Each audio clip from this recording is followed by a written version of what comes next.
Hello and welcome to my talk about voice interaction in mixed reality.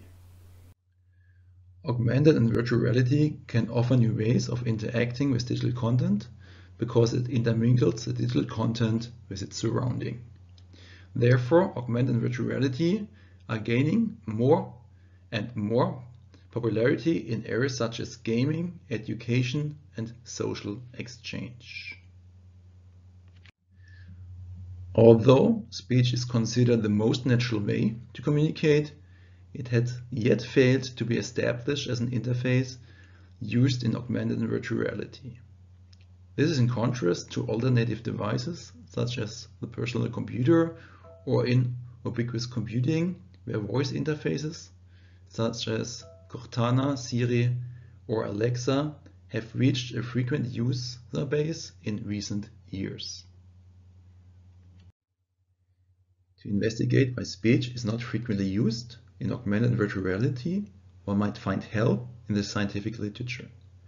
However, there are not many publications comparing speech interfaces to alternative interfaces such as 2D or 3D for mixed reality.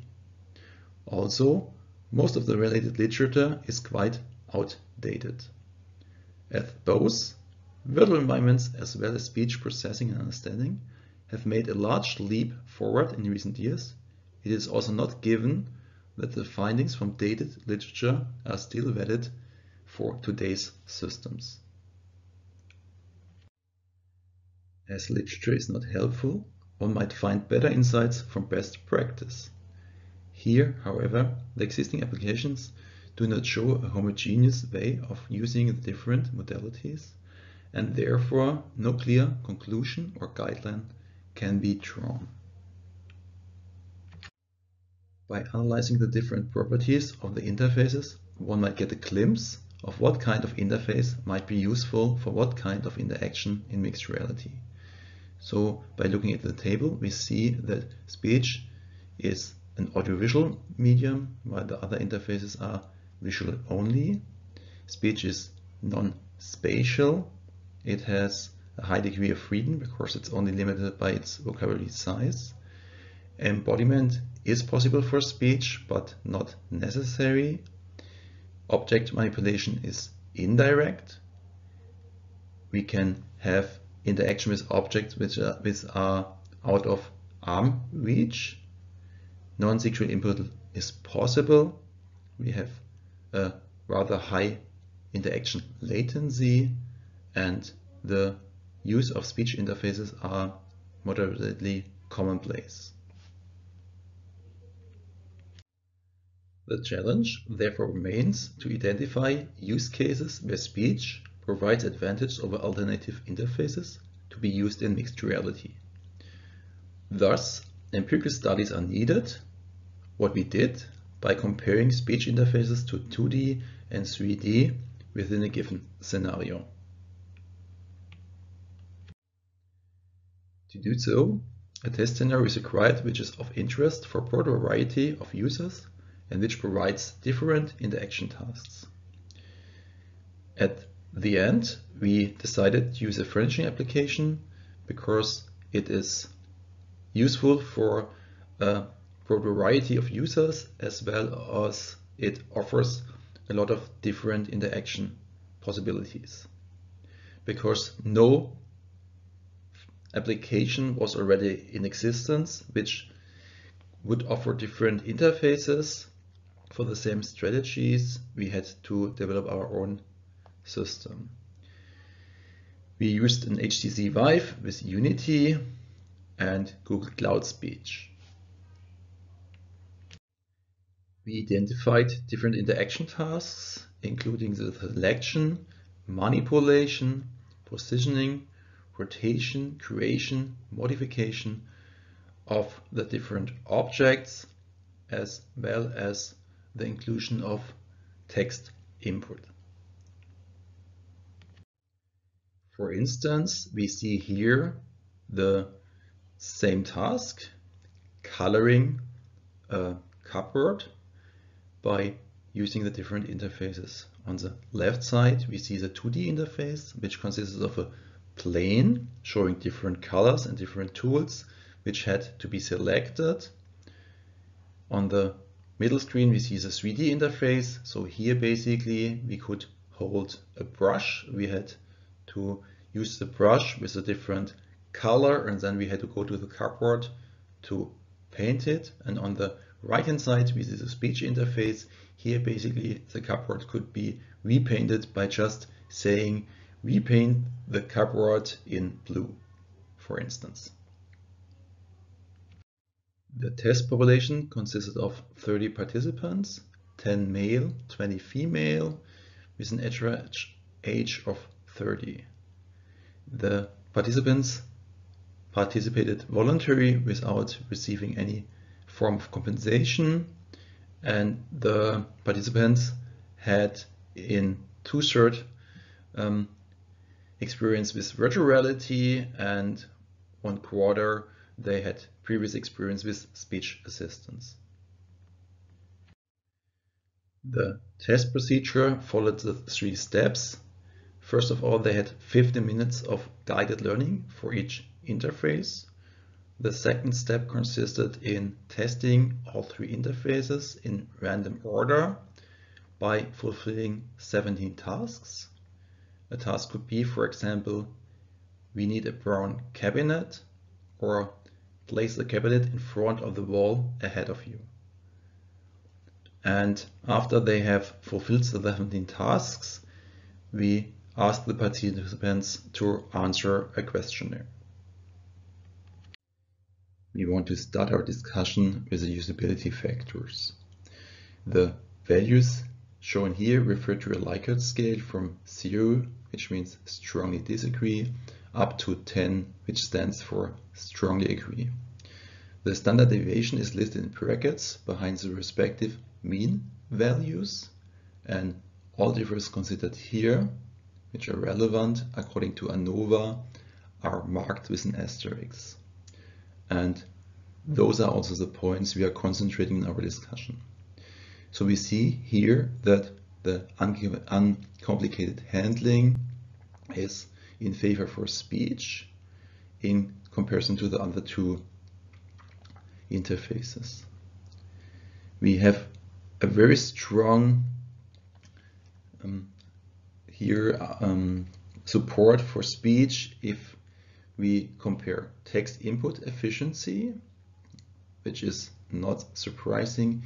Here you see no number for the 3D interface, because for text input we have not used a 3D input.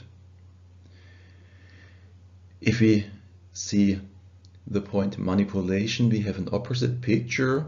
Here a 2D interface is favored over the 3D or speech interface.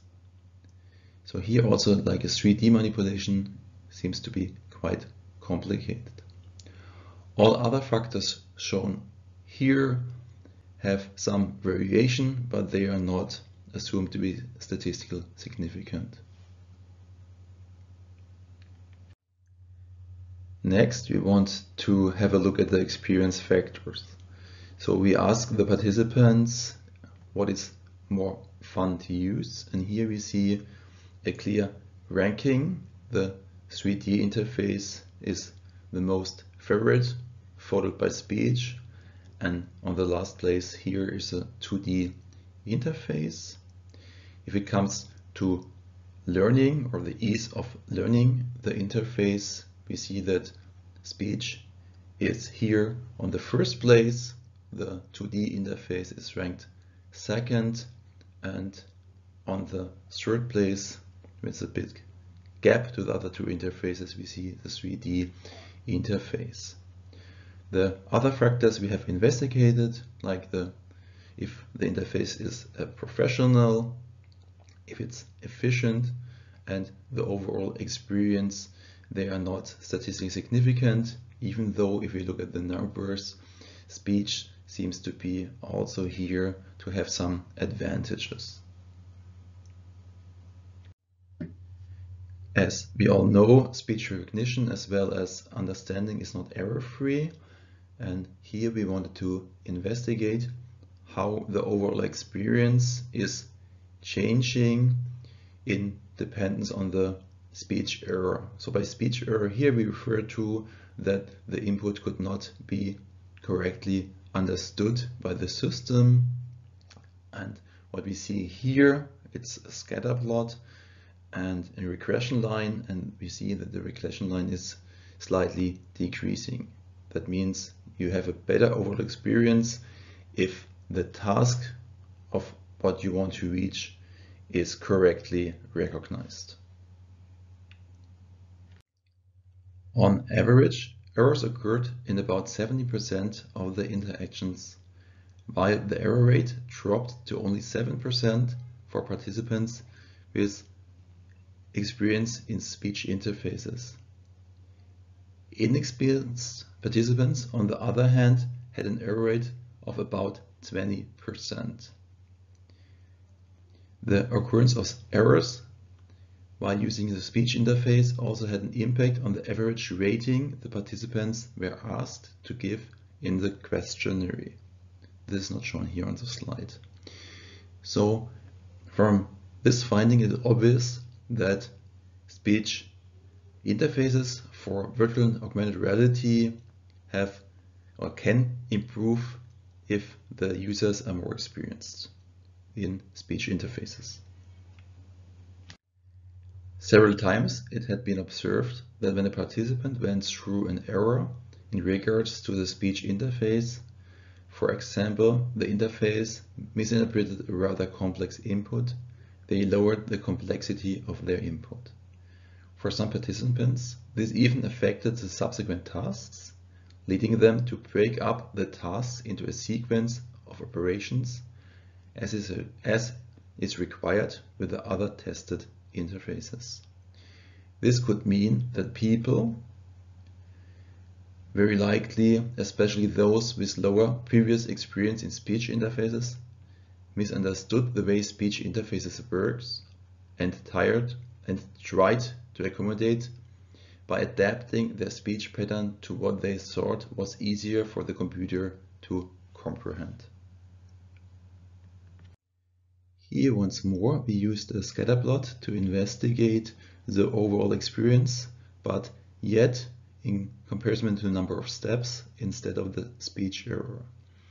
Here we see again the regression line in yellow, and what is obvious here in this picture is that the regression line for the number of steps is much steeper than for speech errors.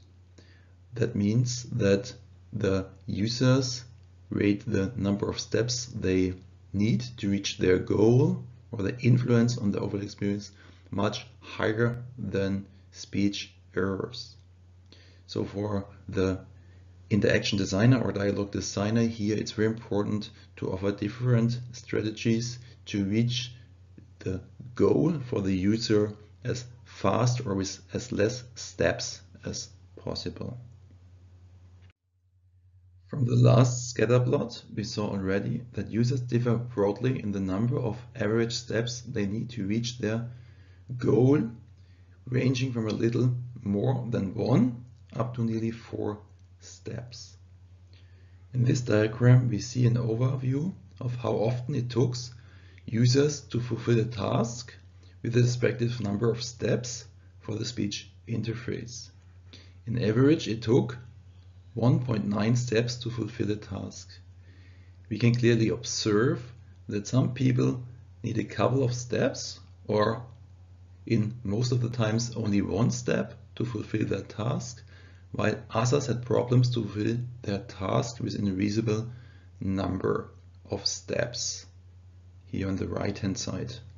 If you have like numbers above 5 or 6 to reach a single goal, it would be too much steps to reach the goal, and the interface would very likely be not very useful. Possible problems based on our observation are that users tend to misinterpret the capabilities of speech interfaces, that users had different interpretations of specific directional terms and commands. For instance, while terms used for moving an object to the left or the right were easy understood to be taken into the context of the user's left and right respectively, front and back were used inversively by some participants. This could be explained by the nature of speech in the specific situation.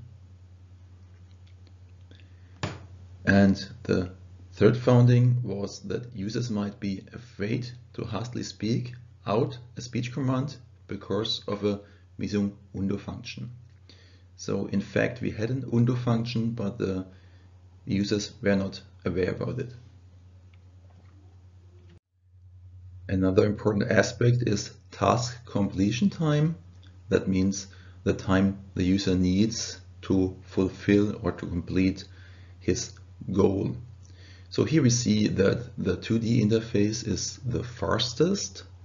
We also see that speech is faster than the 3D interface, and in the last column we see speech marked with a plus. The plus stands for the overall time it would need to use a speech interface to fulfill a task if no speech errors would have been occurred. So this is a theoretical time calculated by removing the respective errors. Interestingly, also here, or not surprisingly, is that previous speech interface experience is helping to speed up the task completion time for the speech interface. We also see an improvement here in the 3D interface, and vice versa. We see a small improvement if you have already previous virtual reality experience to improve the speech. This is very likely due to the fact that people experienced with speech interfaces are already also experienced with virtual reality and vice versa. In contrast to other interfaces, in mixed reality, immersion is a very important aspect. Immersion describes the extent to which technology is capable of delivering a vivid illusion of reality to the sense of a human participant.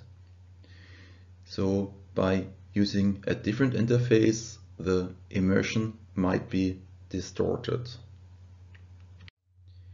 And here we investigated if the immersion is getting distorted, and we can see that the interface does not lower the VR experience if you use a 3D or speech interface, and the text input does not lower the VR experience if you use a speech interface instead of a 2D interface. In this table, we summarized our previous finding to get a fast overview what kind of interface should be used in what kind of situation. So if fun is the most important aspect, a 3D interface should be your first choice. If a high perceived presence is the most important, you could either use a 3D interface or a speech interface, or of course you can also combine those modalities. If there are a lot of objects to manipulate, fast and accurate, you should decide for a 2D interface, and if the interface should be easy to learn and if you need a lot of text to be entered, speech should be your first choice. Speech has advantages as well as disadvantages depending on the task, as detailed before. Speech is a promising modality to enhance interaction in mixed reality, and I hope to see more speech-enabled mixed reality applications in the near future.